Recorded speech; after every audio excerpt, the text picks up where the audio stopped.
Welcome to all of you. I am Mayank Rajesh and you are watching Info and Study. Friends, we have already completed the first segment of Chalcolithic Age, that is Tamrapashan Kal, in the last video. And today we are into the second segment. In the last video, we completed the Ahar culture developed around the Banas River or Banas River Valley in South East Rajasthan. ठीक है, and today we will move on to the Malwa and Kaitha culture developed around Narmada River Valley in West MP and the Jorwe culture developed in Ahmednagar and Pune district in west Maharashtra. पिछले video में हमने आहार culture को पढ़ा था दोस्तों, जिसमें कि बनास रिवर के करीब अराउंड जो फैला हुआ था दक्षिण पूर्व राजस्थान में। ठीक है, आहार कल्चर। और आज हम मालवा और कायथा कल्चर को पढ़ेंगे और दूसरी तरफ हम जोरवे को पढ़ेंगे जो कि पश्चिम महाराष्ट्र में था में डेवलप हुआ, और मालवा और कायथा कल्चर नर्मदा रिवर के अराउंड रिवर वैली के अराउंड ये पश्चिम मध्य प्रदेश में डेवलप हुआ। पिछले वीडियो में हमने क्या पढ़ा था, 5 मिनट में हम इसे रिव्यू करेंगे ताकि you make your connection with the topic. वैसे आप पिछला वीडियो जरूर जाकर देखें, बहुत डिटेल में मैंने बताया हुआ है। अब देखिए, जो ताम्रपाषाण काल की बात थी, मैंने बताया था कि जैसे ही हम स्टोन एज में नियोलिथिक फेज में आए और नियोलिथिक फेज के खत्म होते होते जो अगला फेज था वो कॉपर का फेज था। ठीक है, पहला मेटल जो इंसान ने ह्यूमन ने यूज किया वो कॉपर था। ठीक है, तो नियोलिथिक पीरियड नवपाषाण काल के बाद कॉपर का इस्तेमाल होना शुरू हुआ, और कॉपर चूंकि स्टोन पहले से चला आ रहा था तो बहुत जगहों पे कॉपर स्टोन साथ साथ इस्तेमाल हुए, इसलिए इस पीरियड का नाम चाल्कोलिथिक पीरियड पड़ा। Chalco plus lithic, chalco means copper, lithic means stone, तो चाल्कोलिथिक यानी ताम्र मींस तांबा और पाषाण मींस पत्थर, तो ताम्र पाषाण काल ये हो गया। ठीक है, मैंने ये बताया था कि ये ताम्र पाषाण काल जो है ये कुछ प्री हड़प्पन था, हड़प्पा के पहले डेवलप हुआ, कुछ साथ साथ डेवलप हुए जो कंटेम्परेरी थे, हड़प्पा के समकालीन थे, और कुछ पोस्ट हड़प्पन पीरियड में भी डेवलप हुए जो कि हड़प्पा के बाद थे। क्योंकि हड़प्पा कल्चर एक ब्रॉन्ज कल्चर है, कांस्य का कल्चर है, ब्रॉन्ज कॉपर और टीन को मिलाकर बनता है। ठीक है, तो ये बाद में आया। ठीक है, ब्रॉन्ज कल्चर है हड़प्पा, और पहले तो इंसान ने पहले कॉपर इस्तेमाल किया, बाद में ब्रॉन्ज बनाया, इसलिए हम इस पेज को पहले पढ़ ले रहे हैं। हालांकि बहुत सारे जो सेटलमेंट हैं चाल्कोलिथिक पीरियड के वो हड़प्पा के बाद डेवलप हुए। मैं यही बताना चाहता था कि देखिए, कुछ जो कल्चर जो हड़प्पा के बाद डेवलप हुए वो जैसे सिंध में डेवलप हुआ, पाकिस्तान में, मैं जल्दी से बता देता हूं कि आपको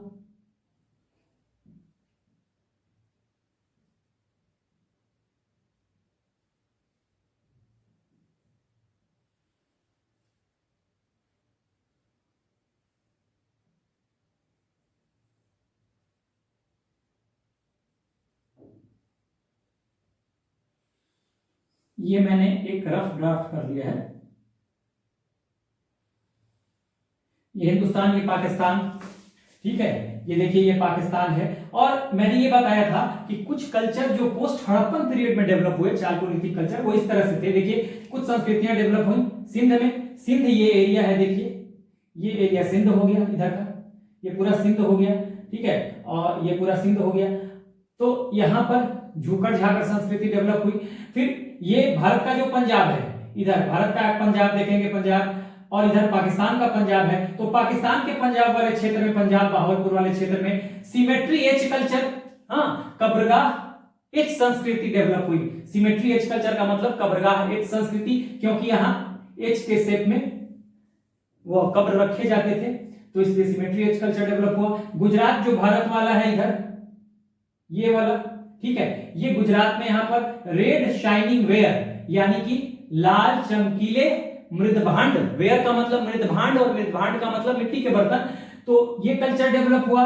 उसके बाद भारत वाला जो पंजाब हरियाणा का क्षेत्र है इस तरफ, ठीक है, पंजाब हरियाणा का क्षेत्र, यहां पे येलो वेयर यानी कि पीले मृद भांडों की संस्कृति डेवलप हुई। और गंगा यमुना दोअब, गंगा यमुना दोअब देखिए ये यहाँ उत्तराखंड हो जाता है, फिर यहाँ पे ये गंगा, फिर यहीं से निकलेगी ये यमुना, ठीक है। तो इस दोअब के दोअब का मतलब जब दो नदियों के से जो क्षेत्र घिरा हुआ होता है उसे दोआब बोलते हैं। 5 नदियों से घिरा हुआ क्षेत्र पंजाब, 2 नदियों से घिरा हुआ क्षेत्र दोआब, ठीक है। तो इसको जो था यहाँ जो दोआब का क्षेत्र है गंगा यमुना का दोआब का क्षेत्र, यहां पर डेवलप हुआ ओसीपी कल्चर, ओकर कलर्ड पॉटरी। पॉटरी का आप की जगह पॉटरी भी बोल सकते हैं। तो ओकर कलर्ड पॉटरी यानी कि गैरिक मृत भांड गेरुए कलर के। तो ये मैंने बताया था। तो ये आपको बस इतना ही जानना था।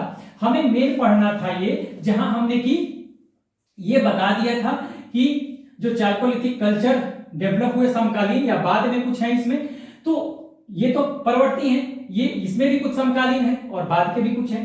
तो यहां पे जो ये कल्चर डेवलप हुए ये 3 जगहों पे मुख्यतः, एक तो दक्षिण पूर्व राजस्थान में डेवलप हुआ, ठीक है, दक्षिण पूर्व राजस्थान में, फिर दूसरा डेवलप हुआ पश्चिम मध्य प्रदेश में, और तीसरा पश्चिम महाराष्ट्र में। देखिए यहीं पे मैं बता देता हूं, यहां पे ये समझ जाइए जल्दी से।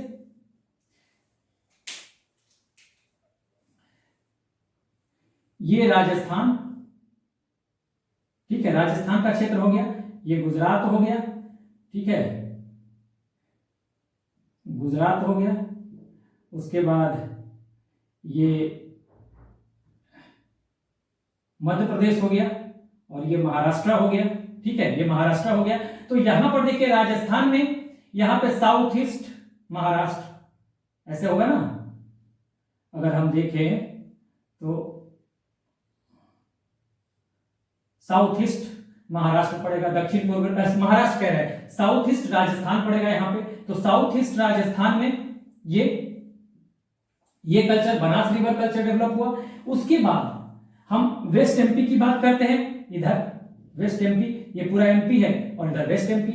तो ये यहां पर नर्मदा रिवर के पास, नर्मदा रिवर में मैं बता देता हूं अभी, नर्मदा रिवर देखिए, ये नर्मदा रिवर ऐसे बहती है नर्मदा रिवर, ठीक है।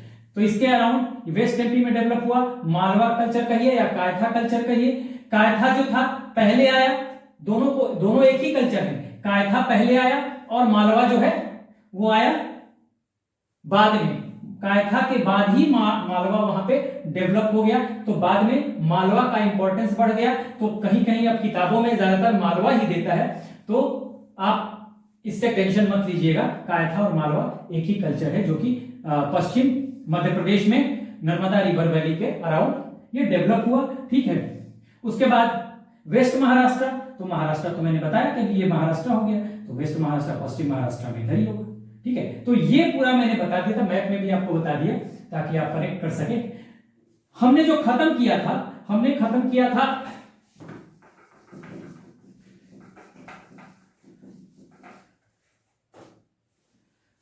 किया था आहार कल्चर, ठीक है, बानस रिवर के अराउंड। एक चीज और बता दूं, हमने टाइम पीरियड भी दे दिया था, और टाइम पीरियड में देखिए आहार कल्चर 2000 से 14,000 बीसी, मालवा और कायथा कल्चर के बारे में है। तो कायथा 2000 से 1800 बीसी, मालवा 1700 से 1200 बीसी, और जॉर्वे 1400 टू 700 बीसी, ऐसे था। तो इस हिसाब से मैंने बताया था कि सवाल आ सकते हैं, एग्जाम में क्वेश्चन आ सकता है कि सबसे पहले कौन, सबसे बाद में कौन, यानी कि अर्लीस्ट कौन और लेटेस्ट कौन, प्राचीनतम कौन और नवीनतम कौन, ठीक है। तो देखिए यहां से पता चल जाएगा, कायथा सबसे पहले आया है, अर्लीस्ट है।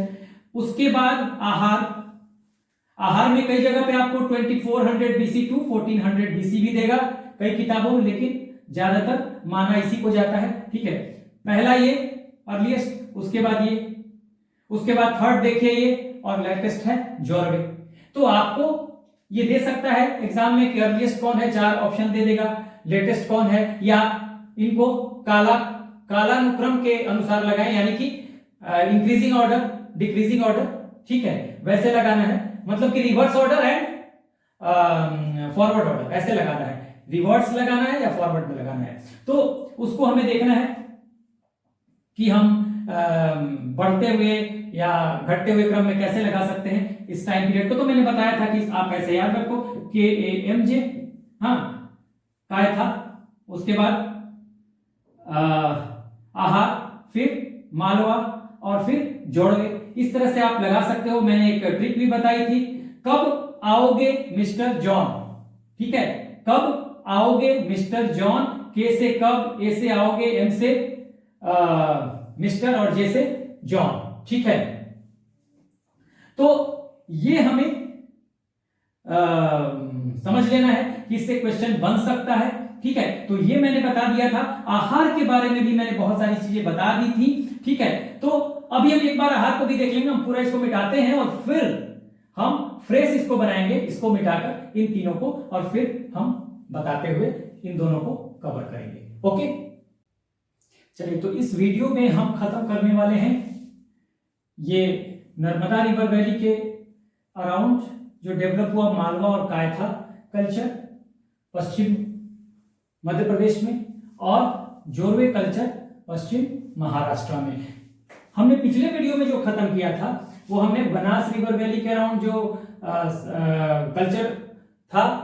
कल्चर है आहार, उसे हमने खत्म किया था। और ये साउथ ईस्ट राजस्थान यानी दक्षिण पूर्व राजस्थान में पड़ता है, ये मैंने पहले भी बता दिया था। उस वीडियो को आप लोग जाकर देखें। जो मैंने बातें बताई थी ऑलमोस्ट मैं यहाँ बता देता हूँ, मैंने लिख के रखा हुआ, यहाँ मैं अभी करूंगा, ठीक है। देखिए, सबसे बड़ी बात की मैंने बताया था कि आहार जो है सबसे पुराना जो है कायथा है, मैंने पहले भी बताया, अभी जस्ट बताया, कायथा सबसे पुराना, उसके बाद आहार, उसके बाद मालवा, और मालवा के बाद लास्ट में जोरवे, यानी कि लेटेस्ट है जोरवे, नवीनतम है जोरवे, और प्राचीनतम है कायथा, ठीक है। ये एग्जामिनेशन का सवाल बनता है, और यूपी पीसीएस और एमपी पीसीएस के लिए भी सवाल बनता है, क्योंकि मध्य प्रदेश की बात है तो ये सवाल जरूर बन सकता है, ठीक है। अब देखिए, यहाँ पर मैंने बताया था कि बानस रिवर वैली जो है आहार कल्चर, इसमें 3 सेटलमेंट्स हैं, 3 साइट्स हैं, आहार, गिलुंद और बालाथल। अब क्या क्या इंपॉर्टेंट बातें थी इसे हम देख लेते हैं जल्दी से। यहाँ पर आहार जो है, यहाँ पे सर्वाधिक उपकरण पाए गए हैं, most number of copper tools और इंप्लीमेंट्स, सर्वाधिक उपकरण पाए गए हैं। ऐसा नहीं है कि स्टोन वाले नहीं पाए गए, स्टोन भी पाए गए हैं, लेकिन कॉपर के सर्वाधिक पाए गए हैं। और यहाँ कॉपर प्रचुर मात्रा में था, प्रोसेसिंग का काम होता था, इसीलिए इसका नाम तांबावती भी पुराना नाम है, इसको तांबावती के नाम से भी जानते हैं। पूछ सकता है एग्जामिनेशन में कि तांबावती किसे कहते थे, क्योंकि देखिए ताम्र पाषाण काल की संस्कृतियां सभी हैं, चालकोलिथिक कल्चर सभी हैं ये, लेकिन तांबावती इसे ही क्यों कहते हैं ये यहां पर आएगा, ठीक है। उसके बाद smelting and metallurgy, smelting means गलाने का काम धातु को, और मेटलर्जी धातु शोधन का काम, कॉपर का काम होता होगा वहां पर। उसके अलावा टेक्सटाइल प्रिंटिंग के ब्लॉक्स मिले हैं, हाँ, कपड़े पर छपाई के ठप्पे मिले हैं, ब्लॉक्स का मतलब ठप्पे मिले हैं वहां पर, हाँ। और साथ साथ डाइंग का काम होता था, यानी कि रंगाई का भी काम होता था, यानी कि डाइंग और रंगाई दोनों काम होता था, यानी कि प्रिंटिंग एंड डाइंग, रंगाई और छपाई दोनों का इंडस्ट्री वहां पे डेवलप था। उसके अलावा स्टोन हाउसेस बहुत इंपॉर्टेंट बात है, क्योंकि कहते हैं कि चालकोलिथिक एज, और पूरे चालकोलिथिक एज में ताम्रपाषाण काल में आप देखेंगे कि जो घर बने हैं वो घास फूस के बने हैं, थैच्ड हाउस हैं, ठीक है ना, उनको डंडों से बल्लियों से बांधा गया है, ठीक है, और उसके ऊपर मिट्टी के लेप लगाए गए हैं। लेकिन यहाँ ये बहुत बड़ी खूबी है, बहुत बड़ी विशेषता है आहार की, यहाँ पर स्टोन के हाउसेस मिलेंगे, ठीक है, पत्थरों के घर मिलेंगे, तो ये एक अलग करता है सबसे, ठीक है। गिलुंद में जहां तक देखिए कि गिलुंद में स्टोन के ज्यादा मिले हैं, कॉपर के भी मिले हैं, लेकिन स्टोन के ज्यादा मिले हैं यहाँ पर, ठीक है। और यहाँ पे बालाथल में जितने स्टोन है उतने ही कॉपर है, लगभग बराबर है। गिलुंद के साथ एक बड़ी बात यह है कि यहाँ फायर आल्टर्स मिला है, यानी कि अग्निकुंड मिला है। मैं यहाँ पर फिर लिख देता हूं अग्निकुंड, अग्निकुंड। तो ये इंपॉर्टेंट बात है एग्जामिनेशन पॉइंट ऑफ व्यू से, ये बहुत इंपॉर्टेंट है। आहार बार बार यहां से क्वेश्चन आए हैं, आ रहे हैं आपको यूपीएससी में भी और यूपीपीसीएस में भी, तो आपको बिल्कुल इसे ध्यान से पढ़ना है। मैंने बताया भी था, आहार पढ़ना है आपको। उसके बाद आहार के बाद आपको इसमें कायथा और मालवा में आपको मालवा और नवदा टोली को जरूर पढ़ना है। यहाँ आपको दाइमाबाद और नेवासा पढ़ना है, और इनाम गांव जो कि बहुत इंपॉर्टेंट है, जिसे हम अभी करने वाले हैं। तो ये हमने बता दिया। अब हम आते हैं जो कि आज हमें करना है इसे। मुझे लगता है कि आप लगभग इस टॉपिक से कनेक्ट हो गए हैं, तो इसे देखते हैं। देखिए, ये मैंने बताया कि वेस्ट एमपी में था, नर्मदा रिवर के पास दो ये कल्चर, इस कल्चर का नाम कहा गया कायथा और मालवा। इसे दो मत समझिएगा, कई बार ये कायथा और मालवा को एक ही मीन किया जाता है। कायथा पहले डेवलप हुआ और ठीक उसी जगह पे, उसी के आसपास फिर मालवा आ गया, इसलिए किताबों में आज भी मालवा कई जगह पे मिल जाएगा कायथा की जगह पे। ठीक है, पहले कायथा डेवलप हुआ, उसी के अराउंड बाद में मालवा डेवलप कर गया। यहाँ पे मैंने छोड़ दिया, नहीं लिखा हुआ है 1700 टू 1200 BC। अब कायथा, इसको हमने दो पार्ट में बांट दिया, कायथा और मालवा। ठीक है, कायथा में देखिए यहाँ पे 3 sites, Iran, Tripuri, Ujjaini.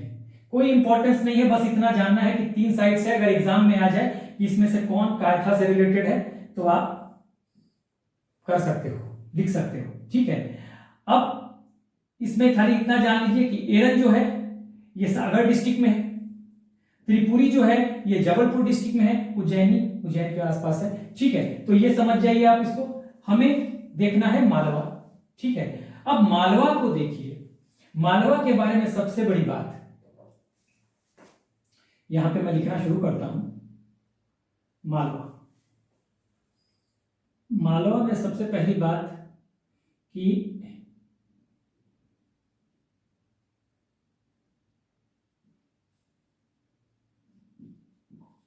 Best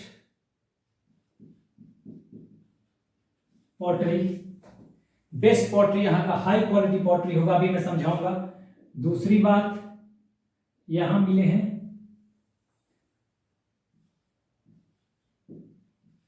spindle halls. ठीक है,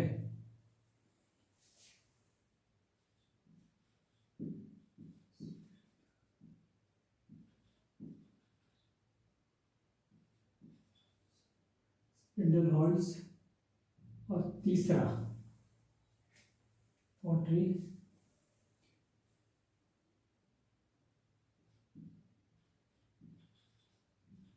बुलवाशी।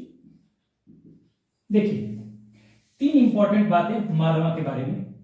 ठीक है, एक तो best pottery, high quality pottery. अगर पूरे चाल्कोलिथिक पीरियड में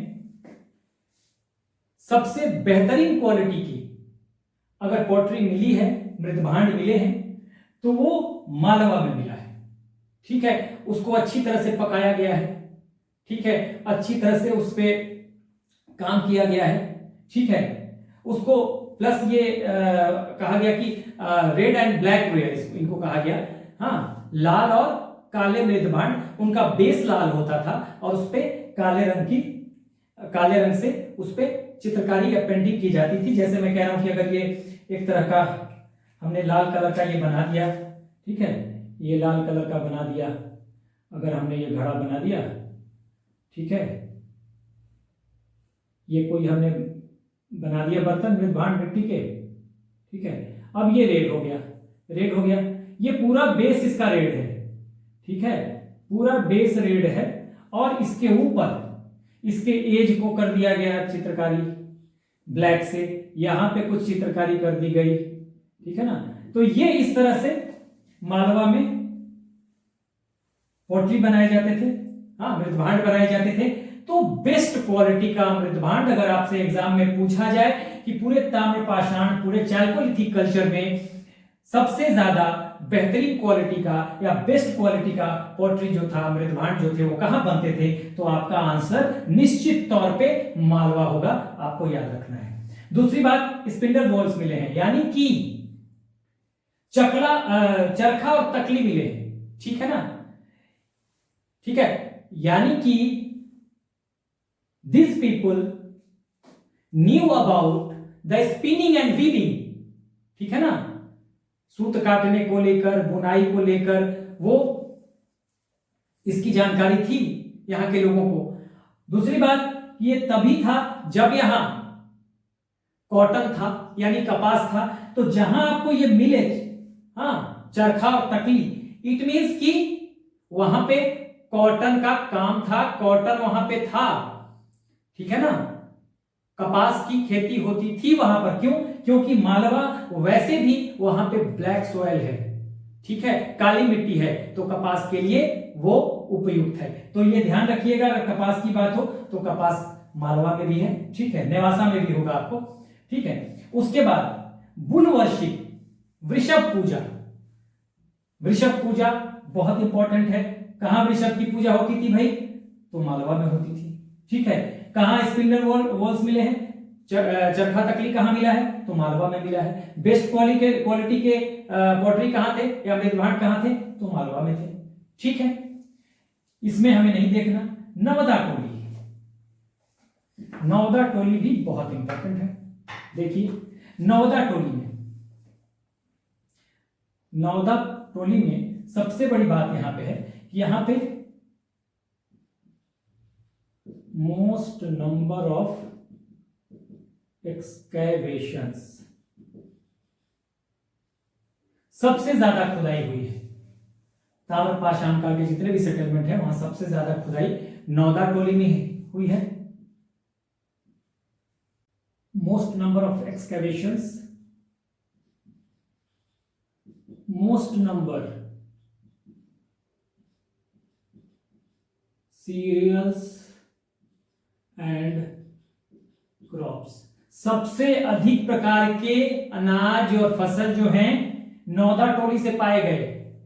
सबसे ज्यादा एक्सकैवेशन नौदा टोली से हुआ, ठीक है। और तीसरी बात,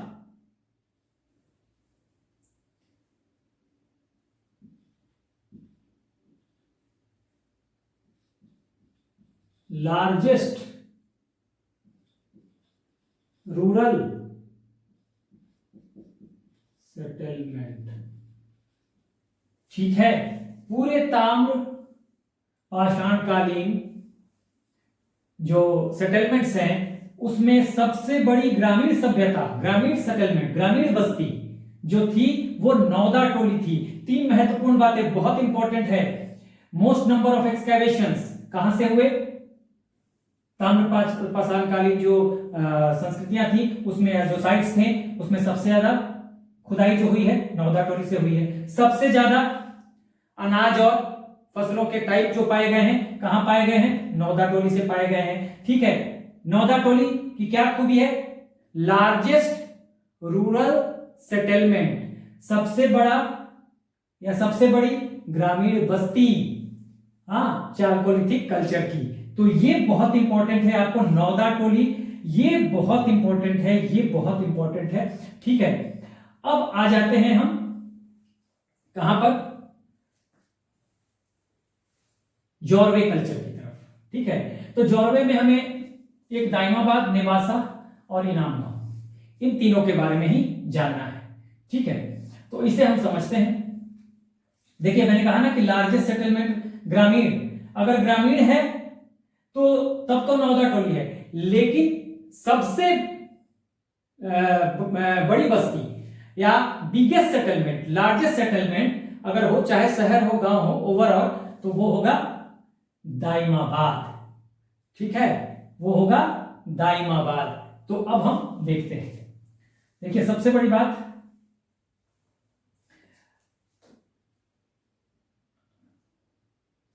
दाइमाबाद, तो दाइमाबाद को हम यहां पे देखिए, यहां पे लिख रहा हूं मैं दाइमाबाद। तो सबसे बड़ी बात कि दाइमाबाद के साथ ये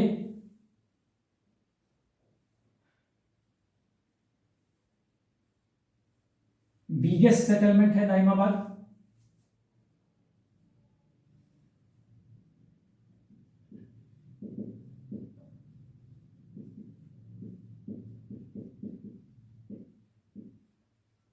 बिगेस्ट सेटलमेंट है, ठीक है। दाइमाबाद शहरी हो या ग्रामीण हो, ओवरऑल, लेकिन अगर खाली ग्रामीण पूछे तो नवदा टोली जो कि मध्य प्रदेश में है, ठीक है। तो Daimabad is the biggest settlement, ठीक है। उसके बाद आपको नेवासा, नेवासा में दो चीजें, एक तो आपको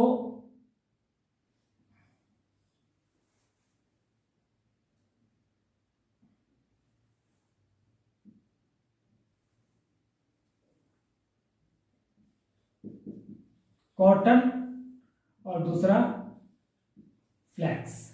फ्लैक्स कह दो, जूट कह दो, यहां पर पटसन, इसको पटसन भी बोल सकते हैं हिंदी में।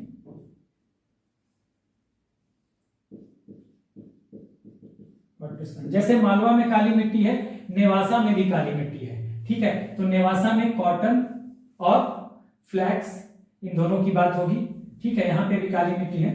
तो देखिए नेवासा है और यहां पे भी मैंने बताया था यहां पे कपास है। तो देखिए जरूर कुछ ना कुछ होता होगा, यहाँ कपास है तो यहाँ कपड़े के और कपड़े की बुनाई भी होती है। तो हो सकता है कि यहाँ से, जैसे ये मालवा संस्कृति है तो यहाँ से यहाँ कपड़े बुने जाते हो और रंगाई के लिए में भी कि आहार भेज दिए जाते हो, क्योंकि आहार में क्या है, रंगाई का छपाई का काम हो रहा है, ठप्पे मिले हैं यहाँ, ठीक है। तो ये इंपॉर्टेंट बात है। उसके अलावा इन दोनों के बाद एक है इनाम गांव, हमें ये तीनों नहीं पढ़ना है, सोनगांव, चंदौली, नासिक इंपॉर्टेंट नहीं है, जो है इनाम गांव।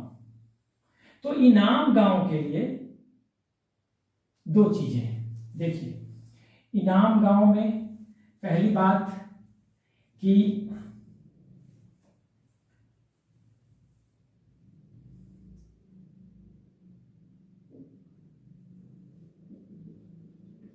फोर्टिफाइड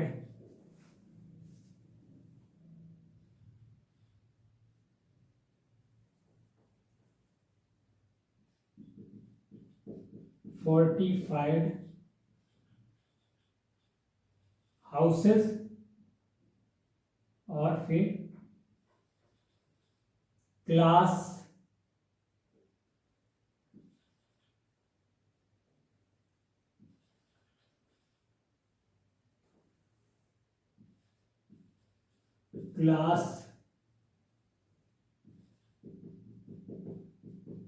डिवीजन में बार बार मिटा रहा हूं कि कहीं छोटा ना हो जाए, इस वजह से।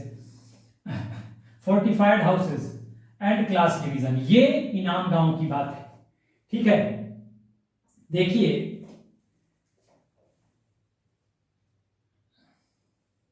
हाँ, fortified houses and class division, यहां के जो हाउस हैं वो फोर्टिफाइड है, किलेबंदी है यहां पर, ठीक है। और यहां पर क्लास डिवीजन भी मिलेगा। कहा जाता है कि यहां पर पृष्ठ के लिए, पुरोहितों के लिए अलग घर है, ठीक है। आर्टिशंस के लिए, हाँ, क्राफ्ट्समैन के लिए अलग घर है, लेबर के लिए, श्रमिकों के लिए अलग घर है, कारीगरों के लिए, वही आर्टिशन के लिए वो अलग घर है, ठीक है। तो अलग अलग कैटेगरी में बटा हुआ है, कुछ घर बड़े हैं, कुछ घर छोटे हैं। तो इस वजह से एक तो फोर्टिफाइड है और ये क्लास डिवीजन देखने को यहां मिलेगा इसी वजह से, ठीक है। वर्ग विभाजन, क्लास डिवीजन, क्यों? क्योंकि सोशल डिस्टेंसिंग काफी है यहां पर, ठीक है ना। यहां भी कह रहे हैं ना कि भाई कुछ पुरोहितों के लिए अलग मकान है, कुछ बड़े घर है, कुछ छोटे घर हैं, ठीक है। तो ये आपको यहां पर सवाल आ सकता है, क्लास डिवीजन कहां देखने के लिए मिलता है? तो इनाम गांव में। फोर्टिफाइड कहां मिलेगा? तो इनाम गांव में। वैसे एरन में भी फोर्टिफाइड है, वो मड वॉल से वो लोग फोर्टिफाई करते हैं, लेकिन यहां ज्यादा स्ट्रांग है, ठीक है। और एक बहुत इंपॉर्टेंट बात कि इस पूरे चारकोलिथिक कल्चर में दो, एक तो दाइमाबाद और दूसरा इनाम गांव, ठीक है। दाइमाबाद और इनाम गांव कहा जाता है कि ऐसे तो ये ग्रामीण सभ्यता थी, ठीक है। मैंने पहले भी बताया था कि ये जो सभ्यता होगी ये होगी रूरल। हालांकि हमने क्या बताया था कि हड़प्पा कल्चर जो था वो शहरी था, अर्बन था। हाँ, IVC, Indus valley civilisation, Sindhu घाटी सभ्यता, ये क्या थी? वो शहरी सभ्यता थी, लेकिन ये रूरल है, ग्रामीण सभ्यता है, ठीक है ना। तो लेकिन दो शहर ऐसे हैं, दो सेटलमेंट ऐसे हैं, दो बस्तियां ऐसी हैं, एक तो दाइमाबाद और दूसरा इनाम गांव। ये शहरीकरण की तरफ अप्रोच कर रहे थे, सबसे ज्यादा डेवलप इन्हीं को कहा गया, क्योंकि ये शहरीकरण की तरफ थोड़े थोड़े इसमें इनमें शहरीकरण के गुण थे, तो सबसे ज्यादा डेवलप भी यही होंगे, ठीक है ना। अप्रोच कर रहे थे शहरीकरण की तरफ, तो इनमें शहरीकरण के गुण मिलेंगे, आपको अर्बनाइजेशन के गुण मिलेंगे। तो ये भी इंपॉर्टेंट है कि कौन से ऐसे दो शहर है यार, एक कोई ऑप्शन दे देगा, 4 ऑप्शन है, इसमें कौन सा है जो कि अप्रोच कर रहा था यार, जिसमें विशेषता पाई जाती थी शहरों की, तो दाइमाबाद या तो ये दे देगा या ये दे देगा, कोई ऑप्शन में दे देगा एक, ठीक है। तो या दो का ऑप्शन बना के देगा तो ये दोनों को दे सकता है, ठीक है ना। दाइमाबाद की एक और बड़ी बात यहां पे मैं चलिए यहीं पे मैं लिख देता हूं, यहां पे ब्रॉन्ज चैरियट मिला है, यहां पे आपको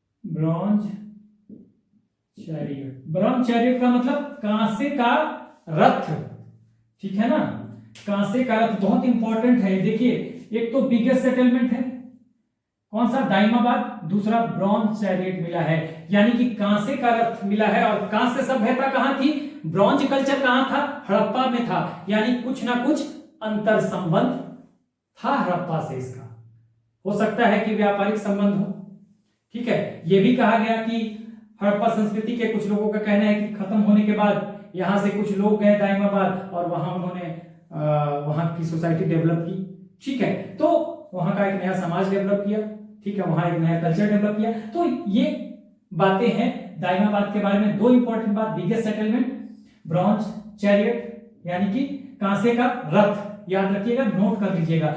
अब हमने सारा चीज देख लिया, हमने वो बोला कि आहार को आपको बार बार देखना है, बहुत इंपॉर्टेंट है, बार बार एग्जाम में आ रहा है, यूपीपीसीएस हो या यूपीएससी हो, ठीक है।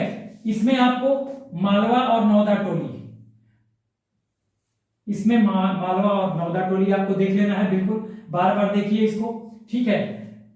इसमें अगर जॉर्वे कल्चर में देखते हैं तो आप दाइमाबाद को देखेंगे, दाइमाबाद में ब्रॉन्ज सेटलमेंट, ब्रॉन्ज चैरियट मिला, कांसे का रथ मिला, जिसका संबंध हड़प्पा से भी है क्योंकि ब्रॉन्ज कल्चर वो था, हड़प्पा जो था ब्रॉन्ज कल्चर था। उसके बाद बिगेस्ट सेटलमेंट है पूरा ओवरऑल, शहरी और ग्रामीण दोनों को मिला ले। लेकिन अगर ग्रामीण की बात करेंगे तो ग्रामीण जो सभ्यता थी सबसे बड़ी, ग्रामीण संस्कृति जो सबसे बड़ी थी वो थी कौन सी, नवदा टोली, यहां पे लिखा हुआ है लार्जेस्ट रूरल सेटलमेंट, याद रखिएगा, बहुत इंपॉर्टेंट है, पूछा जा सकता है एग्जाम में। नेवासा इंपॉर्टेंट है, कॉटन और फ्लेक्स, पटसन, कपास और पटसन, ठीक है। इनाम गांव फोर्टिफाइड है, ठीक है, सबके घर अलग अलग हैं, पुरोहितों के अलग हैं, प्रीस्ट के यानी कि अलग हैं, कारीगरों के अलग हैं, श्रमिकों के अलग हैं, ये है, ठीक है। क्लास डिवीजन है यहाँ पे, वर्ग डिवीजन, इसी वजह से एक इंपॉर्टेंट बात कायथा के बारे में मैं बता दूं, ठीक है। कायथा के बारे में, ये वो प्लेस है जिसको कभी कपिथक कहा जाता था, ठीक है ना, और कपिथक वो जगह है, उसी का नाम कायथा है, जहां पे वाराह मिहिर जो कि एक बहुत बड़े खगोल शास्त्री थे, बहुत बड़े ज्योतिषाचार्य थे, बहुत बड़े गणितज्ञ थे, मैथमेटिशियन थे, एस्ट्रोनॉमर थे, एस्ट्रोलॉजर थे, बहुत सारी चीजें थी, उनमें बहुत लर्नेड व्यक्ति थे, स्कॉलर थे, उनका जन्म कायथा में हुआ है ऐसा कहा जाता है। तो ये इंपॉर्टेंट बात यहां पर थी। तो कुल मिलाजुलाकर we are going to conclude this video. Do like, share and subscribe. All the best.